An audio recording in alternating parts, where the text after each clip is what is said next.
நல்லது. தர்மையான காலை வேளையிலே வந்திருக்கிறவங்களை ஒவ்வொருவரையும் இயேசு கிறிஸ்துவின் இனிதான நாமத்தினாலே நாங்கள் வாழ்த்தி வரவேற்கிறோம். நாங்கள் யாவருமாக எழுந்திருந்து ஒரு விசை கர்த்தருடைய சமூகத்திலே எங்களுடைய இருதயங்களை ஒப்புக் கொடுப்போம். ஆண்டவர் எங்கள் மாத்திலே அசைவாடத்தக்கதாக, எங்களோடு பேசத்தக்கதாக, கர்த்தர் இந்த ஆராதனை அவருடைய வல்லமை இருக்கத்தக்கதாக நாங்கள் ஜெபம் செய்வோம். ஹல்லேலூயா, ஹல்லேலூயா. நன்றி கர்த்தாவே சுவாமி. அப்பா, உங்களை துதிக்கிறோம் ஆண்டவரே, உம்மை ஸ்தோத்தரிக்கிறோம் ஆண்டவரே. ஹல்லேலூயா, ஹல்லேலூயா, ஹல்லேலூயா. கர்த்தாவே உங்களுக்கு நன்றி, நன்றி, நன்றி சுவாமி. ஆவியானவரே உங்களை ஸ்தோத்தரிக்கிறோம். அற்புதம் செய்கிறவரே உங்களுக்கு நன்றி சுவாமி. ஓ உயர்ந்தவரே மக்கு நன்றி. உன்னதமானவரே உங்களை துதிக்கிறோம், துதிக்கிறோம், துதிக்கிறோம் கர்த்தாவே சுவாமி. அப்பா, இந்த காலை வேளையிலே கர்த்தாவே உங்களுடைய நாமத்தை மகிமைப்படுத்த, உங்களுடைய நாமத்தை உயர்த்த, உங்களுடைய நாமத்தை துதிக்க சுவாமி எங்களுக்கு கொடுத்த இந்த மாபெரும் சிலாக்கியத்துக்காக நாங்கள் நன்றி செலுத்துகிறோம் கர்த்தாவே சுவாமி. இந்த காலை வேளையிலே ஆண்டவரே எங்கள் மாத்திலே இடைப்படுங்க, எங்கள் மாத்திலே இறங்கி வாங்க கர்த்தாவே. உங்களுடைய வல்லமை இறங்கட்டும், உடைய கிருபை இறங்கட்டும் சுவாமி, உடைய அன்பு இறங்கட்டும் கர்த்தாவே. உடைய அசைவாடுதலை காண எங்களுக்கு கிருபை செய்யுங்க கர்த்தாவே சுவாமி. ஆண்டவரே, இதோ இந்த ஸ்தானத்தை விட்டு போகும்போது கர்த்தாவே சுவாமி ஏதோ ஒன்று பெற்றுக்கொண்டு செல்கிற வல்லமை எங்களுக்கு தாங்க சுவாமி. கர்த்தாவே, இந்த ஆராதனை முற்றிலுமாக உடைய கரத்திலே ஒப்பு கொடுக்கிறோம். நீங்க வழி நடத்துங்க, நீங்க பேசும்படியாக ஜெபிக்கிறோம் சுவாமி. உடைய கரத்திலே ஒப்பு கொடுக்கிறோம். எல்லா துதிகன மகிமை நமக்கு செலுத்துகிறோம். இயேசு கிறிஸ்து மூலம் ஜெபிக்கிறோம் பிதாவே, ஆமென், ஆமென். நல்லது. கர்த்தருடைய வீட்டுக்குள் வந்திருக்கும் உங்கள் அனைவரையும் இயேசு கிறிஸ்துவின் இனிதான நாமத்தினால் நான் மீண்டுமாக வாழ்த்தி வரவேற்கிறேன். நாம் ஆராதிக்கும் தேவன் நல்லவராக இருக்கிறார். எத்தனை பேர் அதை விசுவாசிக்கிறீங்க? ஆமென். நான் கரங்களை தட்டி பாடுவோம். நாம் ஆராதிக்கும் தேவன் நல்லவன் பாடல.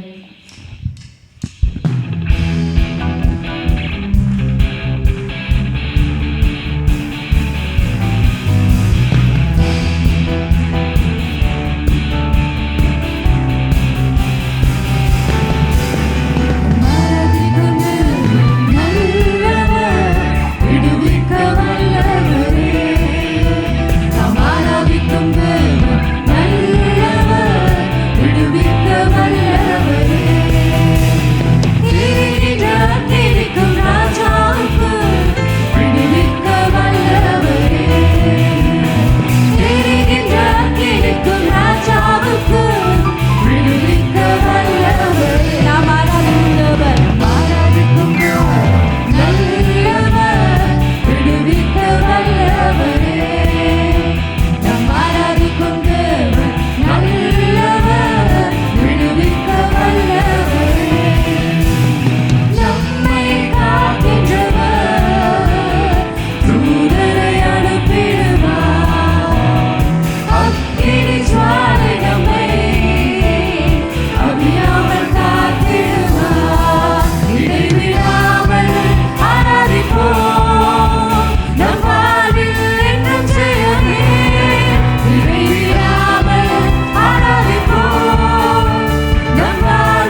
அப்பா நீங்கள் மத்தியில் பிரசன்னமாய் இறங்கும்படியாக ஜெபிக்கிறோம் சுவாமி.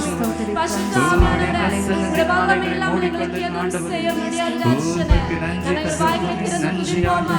அவர்கள் மத்தியில் அசைவாட வல்லவராக இருக்கிறார். அவர்களை வழிநடத்தும் தேவனாக இருக்கிறார்.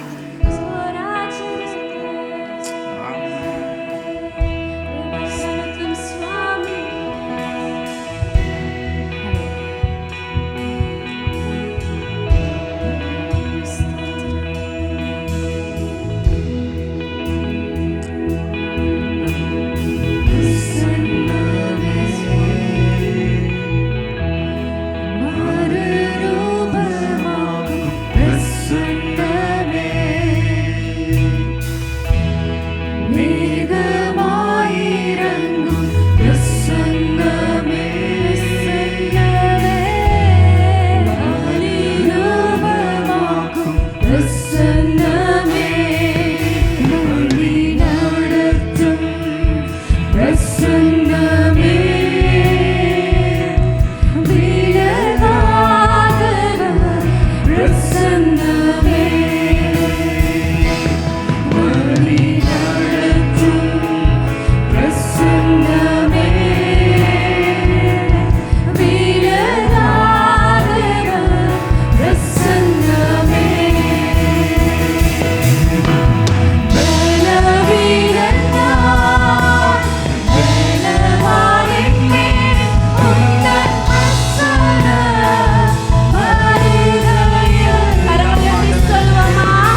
தேவனுடைய சமூகத்தை தேடி வந்த தேவ பிள்ளைகள் அனைவருக்கும் இனிய காலை வணக்கத்தோடு உங்கள் அனைவரையும் இந்த இணையதளத்துக்கு அன்போடு கூட வரவேற்கின்றோம். துதிகளின் மத்தியில் வாசம் செய்கிறதான நம் தேவாதி தேவனை நீங்கள் எங்கள் சபையோடு இணைந்து ஆராதித்திருப்பீர்கள் என்று நான் நம்புகிறேன். நாங்கள் எந்த நிலையில், எந்த சூழ்நிலையில், எந்த இடத்துல இருந்தாலும் நாம் அவரை உண்மையோடும் முழு உள்ளத்தோடும் முழு ஆத்மாவோடும் துதிக்கும் நேரத்தில் அவர் எங்களோடு வாசம் செய்வாராக. ஆமேன். முக்கியமான அறிவித்தலுக்காக செவி கொடுப்போம். ஒவ்வொரு ஞாயிற்றுக்கிழமை தோறும் காலை 7 மணிக்கு கிள்ளப்பனையில் இருக்கின்ற எங்கள் கல்வாரி சபையில் காலை 7 மணிக்கு தமிழ் ஆராதனை நடைபெறும். இந்த ஆராதனை வேலைக்கு வந்து உங்களுக்கு கலந்து கொள்ள கடினமாக இருந்தால் உங்களால் யூடியூப் மற்றும் ஃபேஸ்புக் மூலமாக எங்களோடு இணைந்து கொள்ளலாம். உங்களுக்கு ஏலும் உங்களுக்கான ஆராதனை ஒளி அமைப்பு ஆடியோ வாட்ஸ்அப் மூலமாக பெற்றுக்கொள்ளலாம். திரை காண்கின்ற இந்த இலக்கத்தின் ஊடாக தொடர்பு கொண்டு உங்களுக்கான ஆராதனை வாட்ஸ்அப் ஆடியோ மூலமாக கேட்டு மகிழலாம். பிரியமானவர்களே, அதே போல் உங்களுக்கான முக்கியமான ஜெப தேவைகள் இருந்தால் இந்த வாட்ஸ்அப் ஊடாக இணைந்து கொண்டு உங்கள் ஜெப குறிப்புகளை எங்களுக்கு அணுகவும். உங்களுக்காக தேவ பிள்ளைகள் ஜெபத்தின் வழிநடத்தலுக்காக காத்து கொண்டிருக்கிறார்கள்.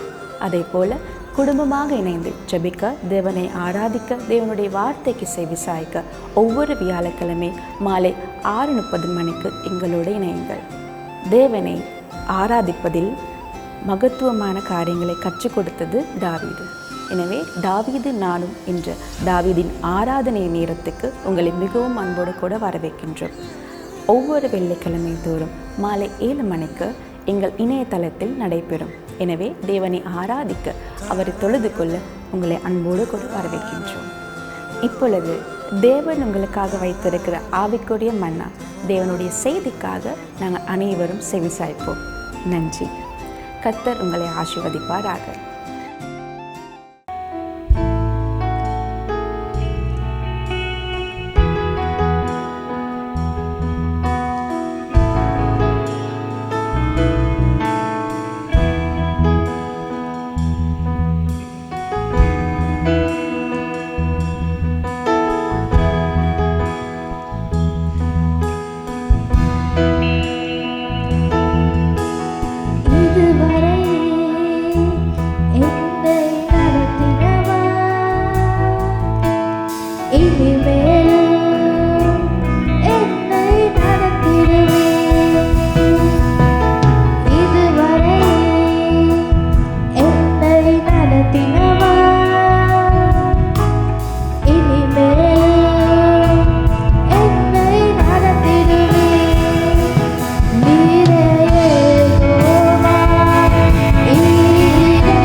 Bye.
அனைவருக்கும் காலை வணக்கம். கர்த்தராகிய இயேசு கிறிஸ்துவின் நாமத்தினாலே இந்த காலை பொழுதிலே உங்களை வாழ்த்துகிறோம். விசேஷமாக இந்த நாட்களில் போன முறை நான் இங்கே வந்த நேரமும் இந்த நாட்களில் எங்களுடைய சபையிலும் நான் போகிற ஏனைய எங்களோட கிளை சபைகளிலும் ஒரே தலைப்பை நான் பேசி வருகிறேன். அதுதான் மன்னிப்பு, முரண்பாடுகள் தீர்த்து கொள்வது சம்பந்தமாக அதுகளை பேசி வருவதோடு ஒரு சில ஃபீட்பேக் எனக்கு அந்த சபைகளிலே கொடுத்து கொண்டிருக்கிறார்கள். இந்த செய்திகள் எப்படி அவங்களுடைய வாழ்க்கைக்கு ஆசீர்வாதமாக மாத்திரமல்ல, எப்படி அவங்கள வித்தியாசமான முறையிலே சிந்திப்பதற்கு வழிவகுக்கிறது என்பதாக. ஆகவே இது உண்மையிலே ஒரு பிரசங்கம் என்று சொல்கிறதை விட இது ஒரு படிப்பினை, இது ஒரு டீச்சிங், இது ஒரு படிப்பினை.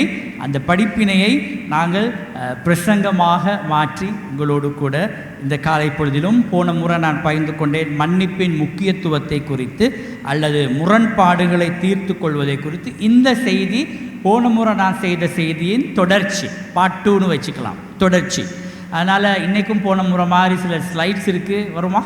இதுதான் இன்றைய நாளின் தலைப்பு, முரண்பாடுகளை தீர்த்து கொள்ளுதலும் மாற்றம் அடைதலும். Conflict resolution and transformation. முரண்பாடுகள் வரும். போன முறை நான் உங்களுக்கு சொன்னேன், முரண்பாடுகள் சாதாரணமாக வரும். மனுஷரோடு நாங்கள் வேலை செய்யக்கொள்ள கருத்து வேறுபாடுகள் வரும். அதனாலே முரண்பாடுகள் எங்களுக்கு தவிக்க இயலாது. ஆனால் அந்த முரண்பாடுகள் வரும்போது நான் அதை எப்படி தீர்த்து கொள்கிறேன் என்பதும், மாற்றம், இந்த முரண்பாட்டின் மூலமாக நான் எந்த வாழ்க்கையின் மாற்றத்துக்கு போகிறேன் என்பது தான் இங்கே நாங்கள் கற்றுக்கொள்ள வேண்டிய மிக முக்கியமான காரியம். அடுத்த ஸ்லைட்ஸ் ப்ளீஸ். இதன்படி இந்த முரண்பாடு என்பது சில காரியங்கள் அங்கே உங்களுக்கு கொடுக்கப்பட்டிருக்கிறது. முரண்பாடு என்பது நீங்களும் வாசிக்கலாம் என்னோட கூட சேர்ந்து. முரண்பாடு என்பது தவிர்க்க முடியாதது, தவிக்க இயலாது. முரண்பாடு மனுஷராக இருந்தால் மனுஷரோடு வேலை செய்யக்கொள்ள முரண்பாடுகள் வரும். ஏனென்றால் நாங்கள் வாழ்கிறது ஒரு விழுந்து போன உலகத்திலே, பாவமான உலகத்திலே நாங்கள் வாழுகிறபடியாக எங்களால் இதுகளை தவிர்க்க முடியாது. அதே போல் முரண்பாடுகள் என்பது சவாலானது. நாங்கள் தேவனுடைய மக்களுக்கு, நாங்கள் ஊழியக்காரர்களாக நாங்கள் ஒவ்வொருத்தரும் ஒவ்வொரு லெவலில் லீடர்ஷிப்பில் இருக்கிறோம், மற்றவங்களுக்கு ஊழியர் செய்கிறோம். அதனால் இது சேலஞ்சான ஒரு காரியம். இதில் 2 நன்மைகளை நாங்கள் பார்க்கிறோம். ஒரு நன்மை தான் மறைந்திருக்கும் பிரச்சனைகளை கொண்டு வருகிறோம். முரண்பாடை 2 விதமாக அப்ரோச் பண்ணலாம். சிலர் என்ன செய்வாங்கன்னா, காப்பட்டுக்கு கீழே பிரச்சனைகளை போட்டுக்கொள்வார்கள். பிரச்சனைகளை வீட்டு வாசலில் காப்பட் நாங்கள் வச்சுருக்கோம் இல்லையா, காப்பட்டுக்கு கீழே பிரச்சனையை போட்டுக்கொள்வார்கள். காப்பட்டுக்கு கீழே பிரச்சனையை போட்டுக்கொண்டால் பிரச்சனை டெம்பரரியாக மறையுது, ஆனால் பிரச்சனை தீர்க்கப்படவில்லை. ஏன்னா காப்பட்டுக்கு கீழே பிரச்சனை இருக்குது. இன்னொரு நன்மையை நாங்கள் பார்க்குறோம். இதை நல்ல விதத்தில் நாங்கள் நடந்தால், இந்த முரண்பாடுகள் வரும் பொழுது நாங்கள் நல்ல பாசிட்டிவ் விதத்தில் நாங்கள் அப்ரோச் பண்ணினால் இது நல்லது. இதுதான் வரைவிலக்கண டெஃபினிஷன். இதை எல்லாரும் சேர்ந்து வாசிப்போமே. இந்த கடைசியாக இருக்கிறது எல்லாரும் சேர்ந்து வாசிப்போமா? ஆயத்தமா? முரண்பாடு என்பது எப்பொழுதும் கற்றுக்கொள்வதற்கும் மன்னிப்பதற்கும் சுகப்படுத்துவதற்கும் வளருவதற்குமான தருணம் ஆகும். இதுதான் கோ பாயிண்ட் இந்த செய்தியில். முரண்பாடு, கான்ஃப்ளிக்ட்ஸ் என்பது, அதை நாங்கள் எப்படி பார்க்க போகிறோம்? அது எனக்கு ஒரு ஆப்பர்ச்சுனிட்டி, எனக்கு அது ஒரு தருணம். என்னத்துக்கு எனக்கு அது எனக்கு ஒரு ஆப்பர்ச்சுனிட்டி கற்றுக்கொள்வதற்கு. பிரச்சனைகள் வரும் பொழுது, முரண்பாடுகள் வரும் பொழுது நான் அந்த முரண்பாட்டின் மூலம் ஏதோ கற்றுக்கொள்ளுகிறேன். அந்த முரண்பாடு வருவதனாலே ஒருவரை மன்னிப்பதற்கும் கற்றுக்கொள்ளுகிறேன். அதே போல் அந்த பிரச்சனையிலே ஒரு சுகம் தேவைப்படுகிறது. அந்த பிரச்சனை கூடாக நான் வளருகிறேன். அல்லேலூயா. இப்போ முரண்பாடு நல்லதா கெட்டதா? இந்த விளக்கத்தின்படி பிரச்சனைகள் வாரது நல்லதா கெட்டதா? நல்லது. ஏன்? நான் ஏதோ ஒன்றை கற்றுக்கொள்ளுகிறேன். அடுத்த ஸ்லைட்ஸ் ப்ளீஸ். இதை நல்லா கவனிங்க. இது ஒரு நிபுணர்களாலே முன்வைக்கப்பட்ட ஒரு சார்ட். இது ஒரு சார்ட். இதில் மேலே கொடுத்துருக்காங்க முரண்பாடுகளை அணுகும் முறை. ஒரு பிரச்சனையை ஜனங்கள் அணுகும் முறை. இந்த ஸ்லைட்ஸ் என்கிட்ட இருக்குது, நீங்கள் ரெக்வெஸ்ட் பண்ணால் உங்களுக்கு நான் அனுப்பி வைக்கலாம். 3 லாங்குவேஜ்லேயே நான் வச்சுருக்கேன். முரண்பாடுகளை நாங்கள் அணுகும் முறை. முதல் 0 to 3 கேட்டகரியில் இருக்கிறவங்க அவங்க பொதுவாக முரண்பாட்டுக்கு பயம் அல்லது பிரச்சனைக்கு பயம், பிரச்சனைகள்னா ஓடுவாங்க. இவங்க யாரும் இந்த முதல் 0 to 3 பாயிண்ட்ஸில் இருக்கிறவங்க அவங்க பிரச்சனைக்கு பயம், பிரச்சனைனா ஓடிடுவாங்க. ஓடி போக தான் அவங்க பார்ப்பாங்க. அவங்க அதை ஒரு டேக்கிள் பண்ண விருப்பம் இல்லை. ஹர்ட் ஆகிடுவாங்கன்னு பயம். ஐயோ இதை நாங்கள் ஏன் பேசுவோம், பிரச்சனை அந்த நான் சொன்னேன் இந்த காப்பட்டுக்கு கீழே மறைக்கிற மாதிரி, வேணாம் விட்டுருவோம், இதை பேசி ஹர்ட் ஆகி வேணாம், பிரச்சனைனா பயம். இந்த கேட்டகரியில் உள்ளவங்க. ரெண்டாவது நான் நினைக்கிறேன் 4 வரைக்கும் 4 வரைக்கும் இருக்கிறவங்க முரண்பாட்டை எப்படி பார்க்குறாங்கன்னா, இது சாதாரணம், பிரச்சனை சாதாரணம், எங்கே போனாலும் பிரச்சனை இருக்கத்தான் செய்யும், அதனால் லைஃப்பில் இது நாளாக இருக்க போகிற ஒரு காரியம். புரிந்துணர்வின் அடிப்படையில், அண்டர்ஸ்டாண்டிங் அடிப்படையில் செவிமடுத்து உறவுகளை கட்டி எழுப்புவதற்கு இவங்க முயற்சி செய்வாங்க. இந்த 4 to 3 வரைக்கும் உள்ளவங்க. அப்புறம் வராங்க 7 to 10 வரைக்கும். இவங்க கொஞ்சம் வித்தியாசமான ஆட்கள். இவங்க முரண்பாட்டை கோபமாக அல்லது சேலஞ்சாக, இவங்க இந்த கேட்டகரியில் இருக்கிறவங்க சாதாரணமாக பிரச்சனைன்னு வந்தால் காப்பட்டுக்கு அடியில் போட விருப்பம் இல்லை. இவங்களுக்கு மீட்டிங்கை போடுங்க, கூப்பிடுங்க, வாங்க உட்காருங்க, கதைங்க சொல்கிறவங்க தான் இவங்க. இப்போ இந்த 3மே எது சரி எது பிள்ளைன்னு சொல்கிறதுக்கு இல்லை. இந்த 3லேயும் நாங்கள் இருக்கலாம். இப்போ சின்ன சபையாக தான் நான் கேட்பேன், நீங்கள் யார் எந்த கேட்டகரி, இதில் எனக்கு கேட்க ப்ராக்டிக்கலாக செய்யலாது. நீங்கள் இந்த இந்த இந்த ஸ்கேலில் எந்த இடத்துல இருக்கிறீங்க? சிலவங்க சொல்லலாம், நான் 0 நான் 3 வரைக்கும் நான் பிரச்சனைனா நமக்கு வேணாம். சிலவங்க சொல்லலாம், நான் 4 to 6 வரைக்கும் அது வாழ்க்கையில் பிரச்சனைலாம் இருக்குது. சிலவங்க சொல்லலாம், நான் 7 to 10 வரை. சிலர் எனக்கு சொல்லியிருக்காங்க, பொதுவாக நான் 0 to 3 பிரச்சனைனா எனக்கு விருப்பம் இல்லை, ஆனால் பிரச்சனை வந்தால் நான் 7 to 10 தீர்க்காமல் விடுறதும் இல்லை அப்படின்னு சொல்லுவாங்க. அதனால் இது எங்களுக்கு கட் அண்ட் பேஸ்ட் மாதிரி சொல்லல. அது ஒவ்வொருத்தரும் பிரச்சனையை பார்க்குற விதம் வித்தியாசம்.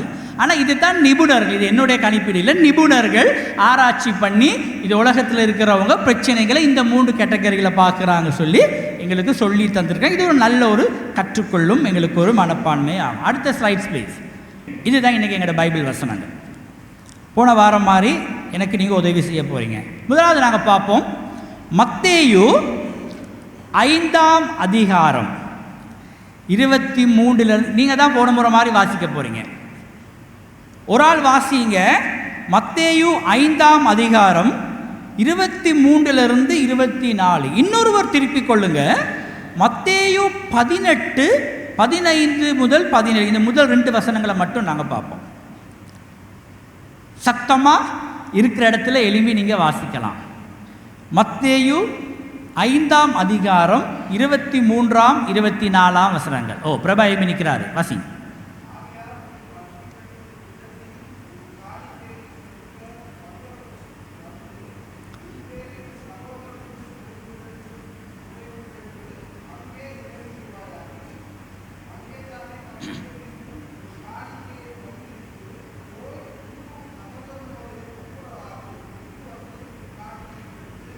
தேங்க்யூ. அடுத்த வசனம் அதை வாசிச்சுட்டு நான் விளக்கப்படுத்துகிறேன். மத்தேயு 18 15 17. இன்னொரு ஆள்.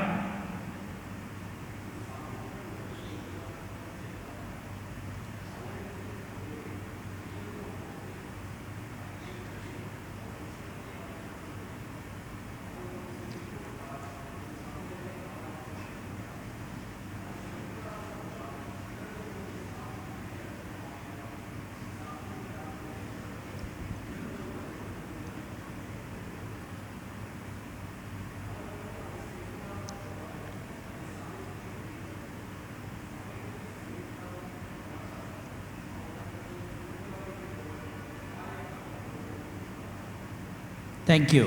இப்போ வருவோம் மத்தேயு 5 23 24. நல்லா கவனிங்க அந்த வசனத்தை. இப்போ கொஞ்ச நேரத்துக்கு நீங்கள் காணிக்க போட்டிங்களா இல்லையா? எப்படி போட்டிங்க? இப்போ சிஸ்டம் எப்படி? நீங்கள் வந்தீங்களா முன்னுக்கு, இல்லாட்டி காணிக்க போய் உங்ககிட்ட வந்துச்சா? காணிக்க போய் உங்ககிட்ட வந்துச்சு. ஆனால் பழைய ஏற்பாடு செட்டப் கொஞ்சம் வித்தியாசம். நீ பலிப்பிடத்தில் உன் காணிக்கையை செலுத்த வந்து, இப்போ நான் நிற்கிறது இது வந்து பலிப்பீடம்னு எடுத்துக்கொள்ளுங்க. இது என்னது? ஆல்டர், பலிப்பீடம். நான் நிற்கிறது பலிப்பீடம். நீங்கள் வாரீங்க, எங்கே வாரீங்க? ஆல்டருக்கு வாரீங்க, பலிப்பிடத்துக்கு வாரீங்க. பலிப்பிடத்துக்கு வந்து இது தான் பலிப்பிடம். மேபி காணிக்கை பெட்டி இங்கே இருக்குன்னு வச்சுக்கொள்ளுங்க. நீங்கள் காணிக்கையை உங்களோட காணிக்கையை காணிக்கை பெட்டியில் போட போகிறீங்க. நீங்கள் காணிக்கை பெட்டியில் காணிக்கையை போடும் பொழுது, ஓகே, அந்த வசனம் சொல்லுது, உன் காணிக்கையை செலுத்த வந்து உன் பேரில், நோட்டீஸ் பாயிண்ட், உன் பேரில் உன் சகோதரனுக்கு குறை உண்டு என்று அங்கே நினைவு கூறுவாயாகில். காணிக்கையை போடப்பள்ள ஞாபகம் வருது, என்னோட ஒரு பிரதர் மனஸ்தாபமாக இருக்கிறாங்க, அவங்களுக்கு ஏன் கூட என்னமோ ஒரு பிரச்சனை இருக்குன்னு உங்களுக்கு ஞாபகம் வருது. உங்களுக்கு புரியுது, அவங்க உங்களோட ஏதோ ஒரு அப்செட்டில் இருக்கிறாங்கன்னு. நினைவு கூறுவாயாகில் அங்கே தானே இங்கே தானே உங்களோட காணிக்கை இங்கே வைத்து விட்டு, ஆண்டவர் சொல்றாரு, உங்களோட காணிக்கை இங்கே வைத்து விட்டு என்ன செய்யட்டாம்? எதிராளி பலிபீடத்தின் முன் உன் காணிக்கையை வைத்து விட்டு போய் முன் உன் சகோதரனோடு ஒப்புரவாகு. ரீகன்சிலியேஷன். ஒப்புரவாகுதல் என்ன? ரீகன்சிலியேஷன். ஒப்புரவாகு. சமரசம் என்ற தமிழ் வார்த்தையை பாவிக்கலாம். சமரசமாகு. ஓகே, சமரசமாகு, ஒப்புரவாகு. ஒப்புரவாகி அதற்கு பிறகு நீ வந்து உன்னுடைய காணிக்கையை செலுத்து. அப்போ இந்த இடத்துல ஆண்டவருக்கு முக்கியம் காணிக்கையா, உறவுகள் ஒப்புரவாகுதலா? ஆண்டவர் எதில் ரொம்ப சீரியஸாக இருக்காரு? காணிக்கையிலையா? நாங்கள் கொடுக்குற காணிக்கையிலே ஆண்டவர் சீரியஸாக இருக்காரு? இல்லை. ஆண்டவர் சொல்கிறார், எனக்கு உண்ட காணிக்கை தேவையில்லை, நீ போய் சமரசம், நீ போய் ஒப்புரவாகு, பிரச்சனையை தீர்த்துக்கொள். திருச்சபையே, காதுள்ளவன் கேட்க கடவன், கேளுங்க வார்த்தையை. நீ பிரச்சனையை சார்ட் அவுட் ஆக்கிட்டு, நீ ஒப்புரவாகிட்டு வந்து காணிக்கையை கொடு. அது நான் ஏற்றுக்கொள்கிறேன். எனக்கு உண்ட காணிக்கை வேணாம், உண்ட உறவு எனக்கு முக்கியம். அடுத்ததை நாங்கள் பார்த்தோம், பிரதர் வாசிச்சாரு, மத்தேயு 18 சேம் ஸ்டோரி, கொஞ்சம் வித்தியாசம்.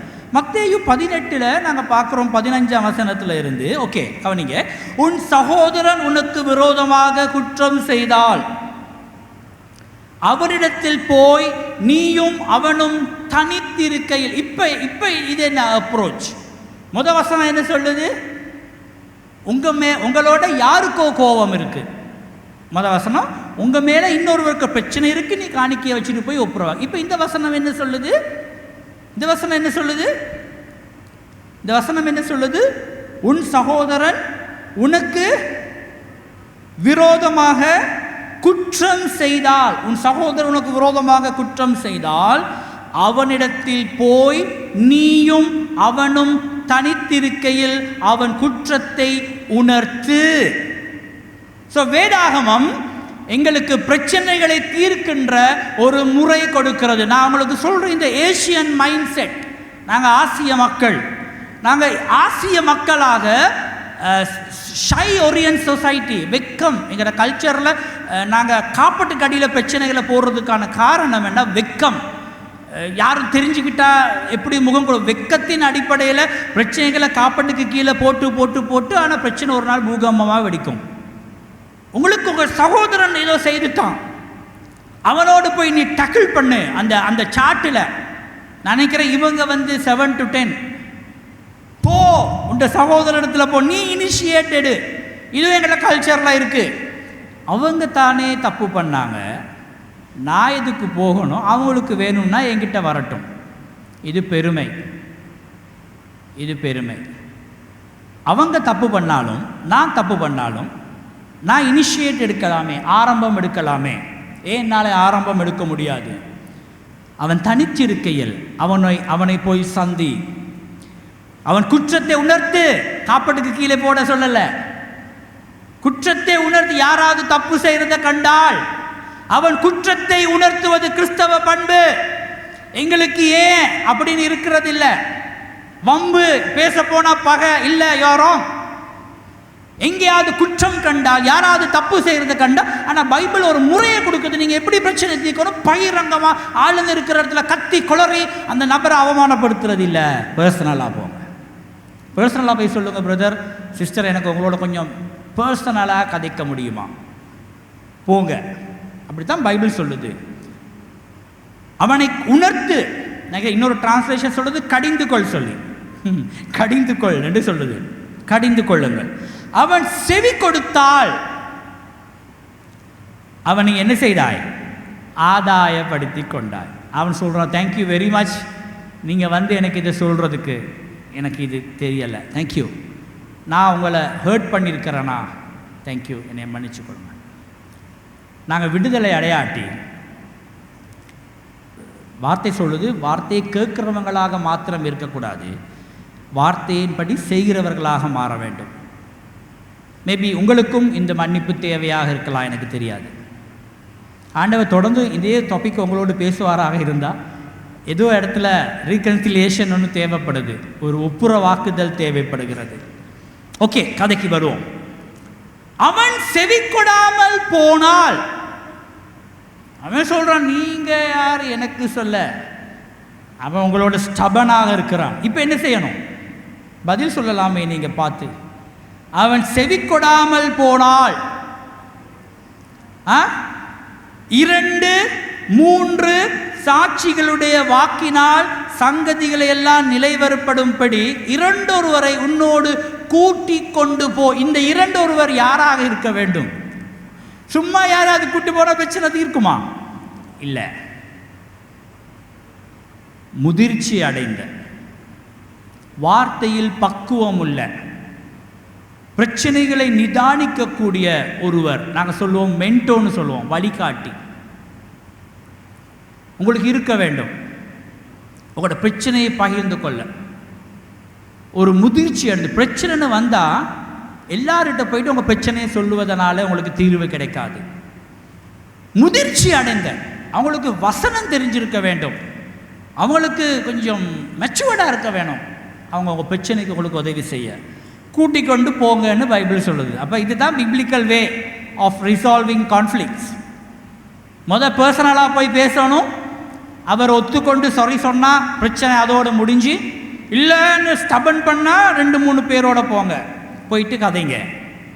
17ஆம் வசனம், அவர்களுக்கும் அவன் செவி கொடாமல் போனால் அதை சபைக்கு தெரியப்படுத்து. சர்ச் லீடர்ஷிப்புக்கு தெரியப்படுத்து.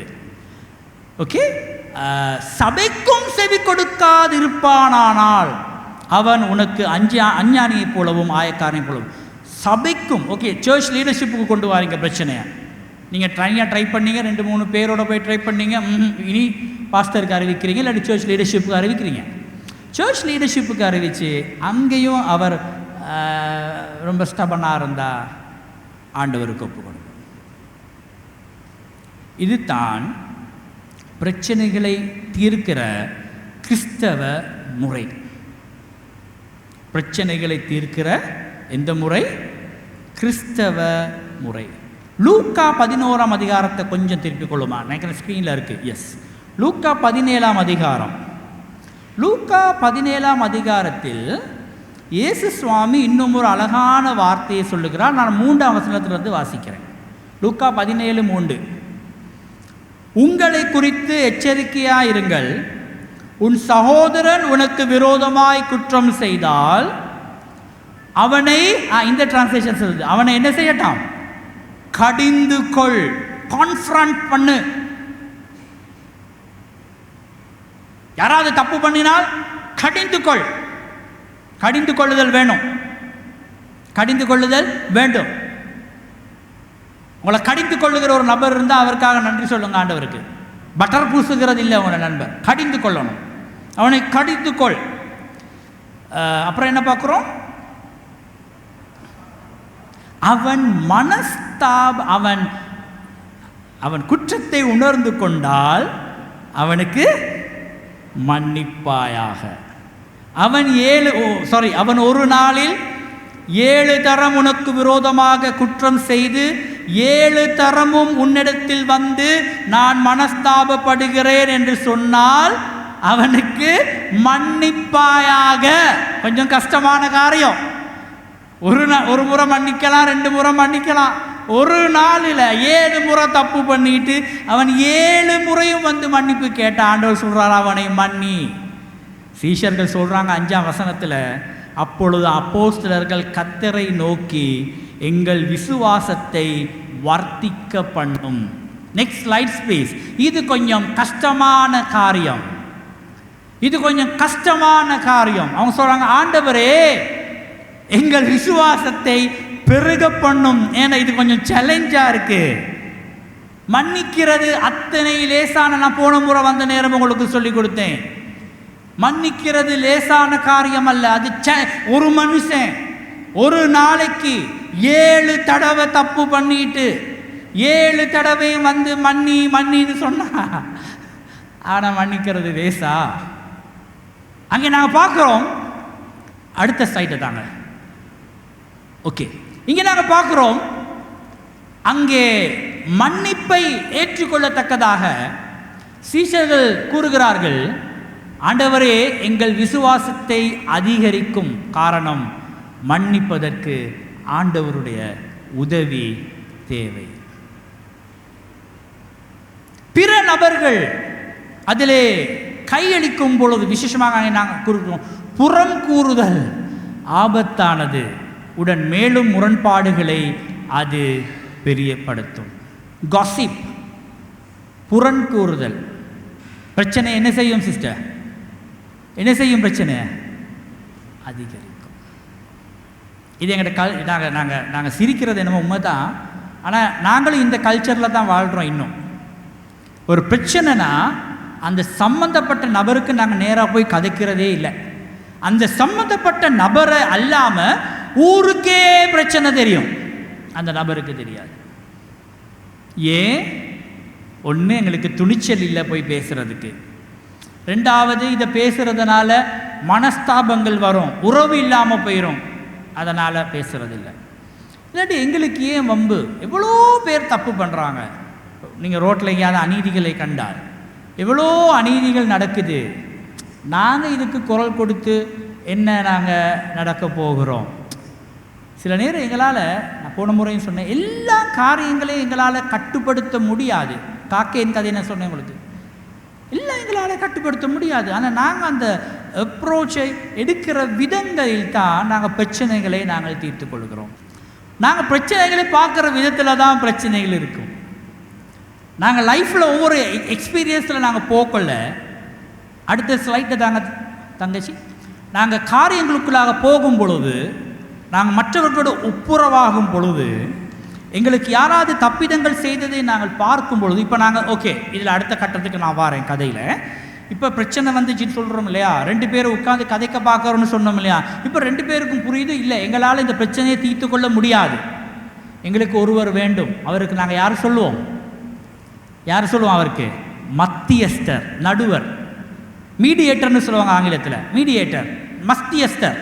இப்போ நாங்கள் போகிறோம் ஒரு மத்தியஸ்தரை தேடி. இவர் தான் எங்கள் பிரச்சனைக்கு தீர்வு கொடுக்க போகிறவர், நடுவர். அப்போ அந்த நடுவர் என்ன செய்கிறார்?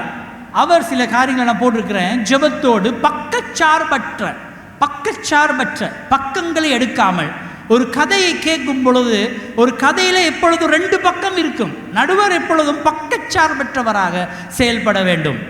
அந்த பக்கச்சார்பற்ற காரியத்திலே கதையை கேட்கும் பொழுது இவருடைய தப்புகள் நடந்திருக்கும், இவருடைய தப்பை நாங்கள் நடந்திருக்கும். அந்த காரியத்துக்கூடாக முக்கியமாக நான் நினைக்கிறேன், பிரச்சனைக்கான காரணம். தேங்க்யூ. அதில் ஆங்கிலத்தில் சொல்லுவோம் ரூட் காஸ் சொல்லி. ரூட் காஸ், ஒரு பிரச்சனைக்குள்ள ஒரு மூல காரணம் இருக்கும். ஓகே, அந்த மூல காரணத்தை நாங்கள் தெரிந்து கொள்ள வேண்டும். இது ஏன் எனக்குள்ளே இந்த பிரச்சனை? பெருமிதமா, மன்னியாமையா, பழி வாங்குறதா, விட்டு கொடாமையா, என்ன காரணம்? அல்லது எங்களோட குடும்பத்தில் இருந்த ஒரு பிரச்சனையா, இல்லை வேலை பார்க்கும் இடத்திலே வந்த ஒரு போட்டியா, அல்லது எனக்கு பின்னுக்கு வந்தவர் என்னை விட முன்னேற்றம் அடைந்தார் என்ற எரிச்சலா? இதுகள் தான் ரூட் காஸ், இதுகள் தான் மூல காரணங்கள், வேர்கள் ஒரு பிரச்சனையில். ஏன் எங்களுக்குள்ள முரண்பாடுகள் வருது? கருத்துக்கள் மோத வேண்டும். நாங்கள் பார்த்தோம் ஸ்லைட்டில், கருத்துக்கள் மோதும் பொழுது ஆக்கப்பூர்வமான விளைவுகள் வரும். ஐடியாஸ்கள், கம்பெனியில் வேலை செய்கிறவங்க இருப்பீங்களா இருந்தால் சில நேரம் உங்களை குரூப்பாக போடுவாங்க, டீமாக போடுவாங்க. ஏன் உங்களை டீமாக போடுவாங்க உங்களோட கம்பெனியில்? ஏன்னா வித்தியாசமான ஆட்கள் எல்லாம் சேர்ந்து வேலை செய்யும் பொழுது அந்த அந்த அவுட்புட் வந்து ரொம்ப ப்ரொடக்டிவியாக இருக்கும். இல்லை ஒரே மாதிரி சிந்திக்கிறவங்களோட வேலை செய்தால் ஆக்கப்பூர்வமான காரியங்கள் வெளிப்படாது. கொஞ்சம் வித்தியாசமாக யோசிக்கிறவங்களோட வேலை செய்யக்குள்ள கிரியேட்டிவிட்டிவாக இருக்கும். அதனால் நாங்கள் பிரச்சனைகளை, நாங்கள் நபர்களை தாக்குவதற்கு பதிலாக பிரச்சனையின் மூல காரணத்துக்கு நாங்கள் போக வேண்டும். அதுக்கு நாங்கள் டயக்னோஸ் பண்ண வேண்டும். ஒரு வைத்தியரை போல, நீங்கள் வயிற்று வலின்னு டாக்டர்கிட்ட போகிறீங்க, அவர் டக்குன்னு ஸ்லிப் எழுதி கொடுக்க போகிறதில்ல. அவர் டயக்னோஸ் பண்ணணும். அவர் கேள்விகள் கேட்பார். கடைசியாக என்ன சாப்பிட்டீங்க, எப்போ சாப்பிட்டீங்க? காரணம், நோயை கண்டு கொள்ளத்தக்கதாக சில கேள்விகளை அவர் எங்களை கேட்கிறார். கேள்விகளை கேட்டு ஓகே இது ஒரு ஃபுட் பாய்சன், இல்லாட்டி இது உங்களுக்கு ஜீரணிக்கலை, இன்னொரு ஒரு ஒரு ஒரு அனாலிசிஸ்க்கு வராரு. அப்போ பிரச்சனையை டயக்னோஸ் பண்ணணும். நாங்கள் நிறைய பேர் என்ன பண்ணுறதுன்னா, பிரச்சனையை டயக்னோஸ் பண்ணுறதில்லை, பிரச்சனைகளை நாங்கள் அடையாளம் கண்டு கொள்றதில்லை. இப்போ யாராவது எனக்கு இவர் தான் என்னோட பிரச்சனைனா நாங்கள் அவரோடய ஃபைட் பண்ணி கொண்டிருக்கிறோம். அவர் அல்ல பிரச்சனைக்கான காரணம். அவர் ஒரு அவர் ஒரு நபர் மாத்திரமே. கருத்துக்கள் எப்பொழுதும் மோத வேண்டும். நான் அடிக்கடி சொல்றது ஒன்று சபையில், கருத்துக்கள் மோதுவது நல்லது. ஏன்னா we are learning something new. கருத்துக்கள் மோதக்குள்ள we are learning something. ஆனா the way you take, the way you approach is the matter. நீங்க எப்படி அந்த பிரச்சனையை அப்ரோச் பண்றீங்கிறது தான் அதுல இருக்கிற முக்கியமான காரியம். அது இந்த ஏஷியன் மைண்ட் செட்டோட இந்த நேரம் இந்த எடுக்க காரணம், இந்த மைண்ட் செட் மாறணுங்கிறதுல நான் நம்புகிறேன். நாங்கள் பார்க்குற விதங்கள் மாறணும். இவ்வளோ காலம் நாங்கள் பார்த்து வந்த விதங்களும் ஒரு காரணம் பிரச்சனைகளுக்கு. எங்களுக்கு முன்னுக்கு இருந்தவங்க எங்களுக்கு சொல்லிக் கொடுத்த விதங்களும் இந்த பிரச்சனைக்கு ஒரு காரணம். அதனால் நாங்கள் இந்த பிரச்சனைகளுக்குள்ளாக இருந்து இருந்து இருந்து இருந்து சில நேரம் அந்த சிங்களத்தில் சொல்லுவாங்க, இங்கான்னாக்கி துவாலே வகை சொல்லி, பிரச்சனைகளை தீர்த்து கொள்ள நாங்கள் விருப்பமும் இல்லை. பிரச்சனையை தீர்த்தா எங்களுக்கு உப்புச்சப்பு இல்லாமல் போயிடும். சிலவங்க பிரச்சனைகளோடே வாழ விரும்புவாங்க, பிரச்சனைகளோடே வாழ விரும்புவாங்க. மன்னிக்க மாட்டாங்க, ஒப்புரவாக மாட்டார்கள், விட்டு கொடுக்க மாட்டார்கள், அட்மாஸ்பியரை சரியாக கிரகித்து கொள்ள மாட்டார்கள், சூழ்நிலைகளை சரியாக பார்த்து கொள்ள மாட்டார்கள். சூழ்நிலைகள் தான் பிரச்சனை என்ற போன வார குடும்ப ஜெப இதில் நீங்கள் பார்த்தீங்கன்னா நான் சொல்லியிருப்பேன். பிலிப்பியரில் பவுல் சொல்கிறாரு, சூழ்நிலைகள் தான் பிரச்சனை. நான் சிறைச்சாலைக்குள்ளே இருக்கிற ஒரு மனுஷனால் சந்தோஷமாக இருங்கன்னு யாருக்கும் வழக்கமாக சொல்ல முடியாது. சூழ்நிலைகள் தான் பிரச்சனைனா, சூழ்நிலைகள் இல்லை பிரச்சனை, நாங்கள் பிரச்சனையை பார்க்குற விதம் தான் பிரச்சனை. சத்தியத்தை கேட்கிறவர்களாய் மாத்திரம் இராமல் சத்தியத்தில் வேல் கொள்ளுகிறவர்களாக இருந்து சத்தியத்தில் வளர்கிற ஒருத்தர் சொன்னார், நீ பார்த்துருவீங்க இந்த நாட்களில், நல்ல சபை எங்கே இருக்குது, எனக்கு நல்ல ஒரு சபையை சொல்லுங்க போகணும்னு கேட்டாங்களாம். அப்போ அவர் சொல்கிறாரு, சபையே நல்லது தானே, இன்றைக்கி நல்ல சபை எங்கன்னு கேட்குற லெவலுக்கு சபை போயிருச்சு. அதுக்கு என்ன அர்த்தம்? அப்போ கெட்ட சபையும் இருக்குன்னு தானே அர்த்தம். உன்னை கடிந்து கொள்ளுகிற சபைக்கு நீ செல், உன் தப்பை உணர்த்துகின்ற சபைக்கு நீ செல், உனக்கு பட்டர் பூசுகிற சபைக்கு நீ செல்லாதே. கடிந்து கொள்ளுதல் திருச்சபைக்கு இன்றைக்கு தேவைப்படுகிறது. ஜனங்கள் விரும்பினாலும் விரும்பாவிட்டாலும் சத்தியத்தை பேச வேண்டும் வித்வுட் காம்ப்ரமைசிங். நீங்கள் வார்த்தையை எடுக்கிறது தட்ஸ் அப் டு யூ. அது என்ன வேலை இல்லை. சத்தியத்தை பேசுகிறது என்னுடைய வேலை. அதை எடுத்துக்கொள்ளதும் எடுத்துக்கொள்ளாததும் church, that's up to you. ஆனால் கர்த்தருடைய வார்த்தையை ஆணித்தரமாக உள்ளுக்குள்ளே எடுத்து அந்த வார்த்தை உள்ளுக்குள்ள சிஸ்டங்கள் எல்லாம் மாற்றி எங்களை ஒரு ஒரு ஒரு ஒரு வடிகால் ஒரு ஒரு மாற்றத்துக்குள்ளே கொண்டு வராட்டி என்னோட லைஃப்பில் எந்த விதமான வித்தியாசமும் இல்லை. எனக்கு கொடுங்க தங்கச்சி, லாஸ்ட் ஸ்லைட்டை கொடுங்க பார்ப்போம். இந்த முடிவில் பாருங்கள், நிறைய பாயிண்ட்ஸ் இருக்குது. நான் அதில் ஒன்றை மட்டும் ஹைலைட் பண்ணுறேன். பிரச்சனை வந்தது எல்லாருக்கும் தெரியும், பிரச்சனை வந்தது எல்லாருக்கும் தெரியும். பிரச்சனையை தீர்த்த பிறகு நாங்கள் யாருக்கும் சொல்கிறதில்லை. அது புரியுதா உங்களுக்கு? நான் சொல்கிறது புரியுதா? அதாவது நீங்கள் ஒரு பிரச்சனையில் போகிறீங்களாக இருந்தால் உங்கள் பிரச்சனையை நீங்கள் 2 பேருக்காவது சொல்லியிருப்பீங்க, உங்களோட நண்பர்களுக்கு. அவங்களுக்கு தெரியும் எனக்கு இந்த நாட்களில் கொஞ்சம் பிரச்சனை இருக்குன்னு எல்லாருக்கும் தெரியும். ஆனால் நாங்கள் பிரச்சனையை தீர்த்து கொள்கிறோம், சமரசம் செய்கிறோம், ஒப்புரவாக்குறோம். ஒப்புரவாகி நாங்கள் ஜெபிக்கிறோம், ஜெபித்து நாங்கள் மன்னிப்பு கேட்குறோம், மன்னிக்கிறோம், விட்டு விடுக்கிறோம். அதுக்கப்புறம் நாங்கள் அந்த ஆட்களுக்கு போயிட்டு சொல்ல வேண்டும், யார் எங்கள் பிரச்சனை தெரிஞ்சவங்களுக்கு, நீங்கள் எனக்காக ஜெபிச்சதுக்கு ரொம்ப நன்றி, பிரச்சனையை நான் தீர்த்து கொண்டேன். இதை நாங்கள் சொல்லாட்டி அவர்கள் நினைப்பார்கள் இன்னும் நாங்கள் பிரச்சனையிலே தான் இருக்கிறோம் என்று. அவர்கள் அந்த புறம் கூறுகிற கேட்டகரிக்குள்ளே விழுவார்கள். உங்களுக்கு இவங்களோட பிரச்சனையா இல்லையா, நீங்களும் மனஸ்தாபமாக இருக்கிறீங்களா இல்லையா, கேள்விப்பட்டோன்னு சொல்லுவாங்க. அந்த சம்மந்தப்பட்ட ஆளுக்கு போய் சொல்லுங்கள், இல்லாட்டி கால் பண்ணியாவது சொல்லுங்கள், நாங்கள் 2 பேரும் ஒப்புரவாகி விட்டோம். அந்த ஒப்புரவாகுதலை நீங்கள் அறிக்கையிடும் பொழுது அங்கே கொசிப்புக்கு இடமில்லை. அவருக்கு தெரிய போகுது, இனி என்னுடைய பருப்பு வேகாது, இவங்க 2 பேரும் சமரசம் ஆகிட்டாங்க. ஏன்னா பிரிக்கிறது பிசாசுடைய வேலை. யாரும் ஒப்புரவாகிறதுக்கு பிசாசுக்கு விருப்பம் இல்லை. யாரும் மனஸ்தாபமாக இருந்தால் அதை போல சாத்தானுக்கு இருக்கிற கொண்டாட்டம் வேறு எங்கேயுமே இல்லை. குடும்பங்களாக இருக்கட்டும், ஸ்தாபனங்களாக இருக்கட்டும், திருச்சபையாக இருக்கட்டும், பிரச்சனை வந்துச்சுன்னா பிசாசுக்கு கொண்டாட்டம். ஏன்னா அவன் பிரிவினையின் ஆவி அவனுக்குள்ளே இருக்கு. எங்கே ஒப்புரவாகுதல் வருகிறதோ அங்கே அவன் என்ன செய்கிறான், தோற்று போகிறான். எங்கே சமாதானம் உண்டாகிறதோ, அங்கே தேவ வல்லமை வருகிறதோ, எங்கே தேவனுடைய விடுதலை வருகிறதோ, எங்கே கர்த்தருடைய வார்த்தை எங்களை சுகப்படுத்துகிறதோ அந்த இடத்துல அற்புதம். இந்த காலை பொழுதிலே நீங்கள் எல்லோரும் இன்னும் இந்த தலைப்போடு டக்கிள் பண்ணுறவங்களாக இருந்தால், சில நேரம் சொல்லலாம், எனக்கு இப்படியெல்லாம் பிரச்சனை இல்லை, எனக்கு யாரோட எனக்கு இந்த பிரச்சனையும் இல்லை, ஐ எம் ஓகே, பர்ஃபெக்ட்லி ஆல்ரைட்னு சொல்ல முடியாது யாருக்கும். ஏன்னா வி ஆர் லேர்னிங். நாங்கள் ஒவ்வொரு நாளும் இன்னும் கற்றுக்கொள்கிறோம். கற்றுக்கொண்டு எங்களோட we make mistake and we learn from our mistakes. நாங்கள் தப்பு செய்கிறோம், எங்களோட தப்புகள் மூலம் நாங்கள் கற்றுக்கொள்கிறோம், அதுக்கப்புறம் நாங்கள் அதை சரி செய்து கொள்கிறோம். அதனால் இது ஒரு ப்ரோசஸ், இது ஒரு தொடர்ச்சி. மறிக்கும் மட்டும் நாங்கள் இந்த ப்ரோசஸுக்குள்ளே போய்கொண்டே இருக்க வேண்டும். அதனால் நாங்கள் மன்னிப்போம், சில வசனங்களை நான் ஸ்கிப் பண்ணிட்டு போனேன் டைம் இல்லாததுனால. பரமண்டல ஜெபமெல்லாம் எங்களுக்கு தெரியும். என் சத்துருக்களுக்கு நான் மன்னிக்கிறது போல எனக்கு நீங்கள் மன்னிங்க. அப்போ நான் ஆண்டவர்கிட்ட எனக்கு அநீதி செய்தவர்களெல்லாம் நான் மன்னிக்கும் பொழுது நான் ஆண்டவர்கிட்ட கேட்குறேன், சுவாமி என்னுடைய பாத்திரத்தை நான் வெறுமையாக வைத்துக்கொள்கிறேன், யாரோடு எனக்கு கசப்பில்லை, யாரோடையும் வெறுப்பில்லை. ஃபாதர் பெர்க்மன் பாட்டில் ஒன்று இருக்குது, எதை நினைச்சும் கலக்கம் இல்லைப்பா, எல்லாருக்காகவும் நன்றி சொல்லுவேன், எதை குறித்தும் கலக்கம் இல்லை, எல்லாருக்காகவும் நன்றி சொல்வேன் சொல்லி ஒரு வரியில் சொல்கிறாரு. எதை குறித்தும் கலக்கம் வேணாம், எதை குறித்தும் கசப்பு வேணவே வேணாம், பொல்லாத சாமான், அது எங்களை அழித்து விடும். ஒருவேளை போன முறை இந்த டாப்பிக்கில் விடுதலை ஆகாத யாராவது அமர்ந்திருப்பீர்களாக இருந்தால் கர்த்தர் உங்களுக்கு 2வது சந்தர்ப்பத்தை கொடுக்கிறார். இன்று மன்னிங்க, ஒப்புரவாகுங்க, சமாதானமாக வாழுங்க, மனசார மன்னிங்க.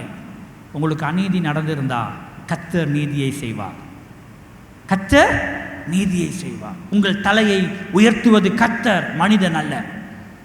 உங்கள் தலையை நிமிர பண்ணுகிறவர் கர்த்தர், மனிதர் அல்ல. உங்களுக்கு உயர்வுகள் வருவது கர்த்தரிடத்திலிருந்து, மனிதரிடத்திலிருந்து அல்ல. அதனால் விட்டு கொடுப்போம். கண்களை கொஞ்ச நேரம் மூடுவோமா? கொஞ்ச நேரம் கண்களை மூடி இந்த வார்த்தையின் தாற்பயங்களை, இந்த வார்த்தையின் ஆழங்களை, ஆழமான சத்தியங்களை நாங்கள் எங்கள் இருதயத்துக்கு எடுத்துக்கொள்வோம். நீங்கள் முன்னுக்கு வரவோ கையோ எத்தவோ வேண்டிய அவசியம் இல்லை. காரணம், இது நாங்கள் பர்சனலாக ஆண்டவரோடு டீல் பண்ண வேண்டிய ஒரு விடயம். ஆனால் ஜெபம் ரொம்ப முக்கியம். ஜெபத்திலே நாங்கள் இருக்கும் பொழுது பரிசுத்த ஆவியானவர் எங்களோடு இடைப்படும் பொழுது பரிசுத்த ஆவியானவர் எங்களை விடுதலை செய்யும் பொழுது கர்த்தருடைய விடுதலையின் கரம் உங்களை சுகப்படுத்தும். யார் யாரெல்லாம் உங்களை காயப்படுத்தினார்களோ, யார் யாரெல்லாம் உங்களை வேதனைப்படுத்தினார், ஒருவேளை போன முறை இந்த மெசேஜ் கேட்காதவங்க இன்னைக்கு இருக்கலாம். உங்களுக்காக நான் பேசுகிறேன். இந்த நாளிலே நீங்கள் ஆண்டவருடைய சமூகத்தில் ஒப்பு கொடுங்க. இப்போ உங்களுக்கு உணர்ந்தீங்கன்னா, நான் பேசிய வார்த்தைகள் அல்லது நான் பிஹேவ் பண்ணிய விதங்கள் இவரை ஹர்ட் பண்ணியிருக்கோம், ஐயோ நான் தெரிஞ்சு இல்லை, பட் மிஸ்டேக்கன்லி இவரை நான் ஹர்ட் பண்ணிட்டேன் அப்படின்னா நீங்கள் ஆண்டவரத்தில் மன்னிப்பு கேட்கலாம். சுவாமி என்னை மன்னிங்க, நான் இவரை காயப்படுத்தி விட்டேன். இந்த வார்த்தைகள் கொஞ்சம் கடினமான வார்த்தைகளாக இருந்திருக்கும், கடினமான வார்த்தைகளாக இருந்திருக்கும். கடின உள்ளத்தோடு நாங்கள் இருப்போமாக இருந்தால் கர்த்தருடைய சமூகத்திலே நாங்கள் விழுவோம். ஹல்லேலூயா. ஓ ஸ்தோத்திரம் சுவாமி. ஹல்லேலூயா. ஒரே ஒரு காரியம் மாத்திரம் செய்வோம். விருப்பமாக இருந்தால், உங்களால் முழங்காலில் விழக்கூடியவங்க இருந்தால் நாங்கள் முழங்காலில் விடுவோம். சாத்தியம் இருந்தால் உங்களால் முழங்காலில் இருக்க இந்த காலை பொழுதிலே ஒரு அறிக்கையின் ஜெபம், ஒரு ஒப்புரவாக்குதலின் ஜெபம். ஹல்லேலூயா. ஓ ஸ்தோத்திரம் ஆண்டவரே. ஹல்லேலூயா. ஓ ஸ்தோத்திரம் ஆண்டவரே. ஹல்லேலூயா. உடைந்த உள்ளத்தோடு வருகிறே, உம் ஆவியா நிரப்பிடுமையா. உடைந்த உள்ளத்தோடு வருகிறே, உம் ஆவியா நிரப்பிடுமையா. என் மாநிலே என் புயலே உந்தன் சாயலாக மாற்றுவே. என் புறநிலமே என் புதுவரனே உந்தன் சாயலாக மாற்றுவே.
இடைப்படுங்க சுவாமி. சுவாமி, நாங்கள் விடுதலை அடையும் பொழுது எங்களோட வாழ்க்கையில் ஒரு வார்த்தைகளாலே விவரிக்க முடியாத ஒரு சமாதானத்தை தருகிறார். பிரியமானவர்களே, தேவன் உங்களோடு இடைப்படுவதற்கு இடம் கொடுங்கள். கர்த்தர் உங்களோடு பேசுவதற்கு இடம் கொடுங்கள். உங்களை அடக்கி கொள்ள வேண்டாம், உங்கள் மனதை இறுக்கி கொள்ள வேண்டாம். அப்படி இருந்தால் நீங்கள் இந்த காலை பொழுதிலே எதையுமே நீங்கள் பெற்றுக்கொள்ளப் போவது இல்லை. நீங்கள் ஒரு திறந்த புஸ்தகத்தை போல உங்களை நீங்கள் திறந்து கொடுக்கும் பொழுது, கீழ்ப்படியும் பொழுது, விட்டு கொடுக்கும் பொழுது கர்த்தர் உங்களை கிரிகை செய்ய முடியும். உங்களை ஒரு புதிய பாத்திரமாக பயன்படுத்த முடியும். உங்களை அபிஷேகம் பண்ண முடியும். உங்களுடைய வாழ்க்கை அநேகருக்கு ஆசீர்வாதமாக மாற முடியும். நீங்கள் யாருக்கும் பயப்படாமல் எப்பொழுதும் தேவனுடைய பிள்ளையாக மிகவும் தைரியத்தோடு வாழக்கூடிய நாட்களை கர்த்தர் கொடுப்ப என் ஆவியிலே உணர்கிறேன். கடந்த காலத்தில் ஏற்பட்ட மன உளைச்சல்கள் நிமித்தம், மன சங்கடங்கள் நிமித்தம் நீங்கள் உடைந்து போய் நீங்கள் ஒதுக்கப்பட்டவராக, உங்களால் எந்த விதமான ஒரு உற்சாகமும் இல்லாத ஒரு விதமான ஸ்தம்பித நிலையிலே நீங்கள் இருப்பதை நான் உணர்கிறேன். பிரியமான சகோதரனே, சகோதரியே, கர்த்தர் இந்த காலை பொழுதிலே உன்னை புடமிடட்டும், உன்னை உடைத்து உருவாக்கட்டும். உன் வேதனைக்கு ஆனந்த தைலத்தினால், அவர் அபிஷேகத்தினாலே உன்னை நிரப்பட்டும். நீ கர்த்தர் பாதத்திலே உன்னை விட்டு கொடுக்கும் பொழுது கர்த்தர் உன்னை ஆசீர்வதிப்பார். உன் தலையை நிமிர பண்ணுவார். உன் தலையை நிமிர பண்ணுவார். தலை குனிந்து தலை கவிழ்ந்து வாழும் சகோதரனே, சகோதரியே, என்னாலே மனிதர்களுக்கு முகம் கொடுக்க முடியவில்லை, சமுதாயத்துக்கு முகம் கொடுக்க முடியவில்லை, வெட்கம் என்னை ஆட்கொள்ளுகிறது, நான் மிகுந்த மனச்சோர்விலே இருக்கிறேன் நினைக்கிற நபரே, இந்த காலை பொழுதிலே கர்த்தருடைய வார்த்தை உன்னை பலப்படுத்துவதாக. கர்த்தருடைய வார்த்தை உனக்கு பலனை கொடுப்பதாக. உன்னை தலையை நிமிர பண்ணுவார். நெறிந்த நாணலை முறியாமலும் மங்கி எறிகிற திரியை அணைக்காமலும் இருக்கிற கர்த்தர் உன் தலையை நிமிர பண்ணுவார். ஹல்லேலூயா, ஹல்லேலூயா. உன்னை வாழ வைப்பார். நீ வாழ்வாய். நீ அநேகருக்கு ஆசீர்வாதமாய் வாழ்வாய். ஹல்லேலூயா. உன் கதை முடிந்து விட்டது என்று பார்த்து கொண்டிருக்கிற ஜனங்கள் மத்தியிலே உன் தலையை நிமிர பண்ணுவார். உன்னை வாழ வைப்பார். உன்னை ஆசீர்வதிப்பார். அவர் தம்முடைய முகத்தை உன் மீது பிரசாசிக்க பண்ணி அவருடைய நன்மைகளால் உன்னை நித்தமும் ஆசீர்வதிப்பார். ஹல்லேலூயா. ஓ, கரங்களை பரலோகத்துக்கு மேலாக உயர்த்தி, நான் சும்மா உங்களை உற்சாகப்படுத்துவதற்காக பேசவில்லை. ஆண்டவர் என் உள்ளத்திலே கொடுக்கிற உணர்வின்படி பேசுகிறேன். பிரியமானவர்களே, இந்த காலை பொழுதிலே தேவன் உங்களோடு இடைப்படுகிறார். அவர் உங்களை உடைத்து உருவாக்குகிறார். பெற்றுக்கொள்ளுங்கள். Receive, receive. ஹல்லேலூயா. கர்த்தர் உங்களோடு இருக்கிறதை உணருங்கள். கர்த்தர் உங்களோடு இருப்பதை உணருங்கள். ஹல்லேலூயா. ஓ, நன்றி ஆண்டவரே, நன்றி ராஜா. பிதாவே, இந்த காலை பொழுதிலே உங்களுடைய சமூகம் எங்களுக்கு போதுமானதாக இருப்பதற்காக நன்றி. இந்த இடத்திலே உம்முடைய பரிசுத்த பிரசன்னத்தை நாங்கள் உணர்வதற்காக உமக்கு நன்றி சுவாமி. ஓ, இதை வந்திருக்கிற ஒவ்வொரு பிள்ளைகளும் நினத்தையும் கொழுப்பையும் உண்டது போல உம்முடைய சமூகத்திலே திருப்தியாய் இருப்பார்களாக. அப்பா, இந்த ஜனங்களுடைய போக்கையும் வரத்தையும் ஆசீர்வதிக்கவே ஆசீர்வதிப்பீராக. பொல்லாப்புக்கும் பொல்லாங்கனுக்கும் வழிவிலக்கி உம்முடைய மகிமை இந்த ஜனங்கள் மேலே பிரகாசிக்க பண்ணுவீராக. அல்லேலூயா, அல்லேலூயா, அல்லேலூயா. ஸ்தோத்திரம் சுவாமி. இப்பொழுது தேவனுடைய கிருபையும் குமாரனுடைய அன்பு, பாசம், இரக்கமும், அந்த மன்னிப்பும், பரிசுத்த ஆவியானவருடைய வழிநடத்தலும் இன்றும் என்றும் எப்பொழுதும் எங்களோடு இருப்பதாக. ஆமென்.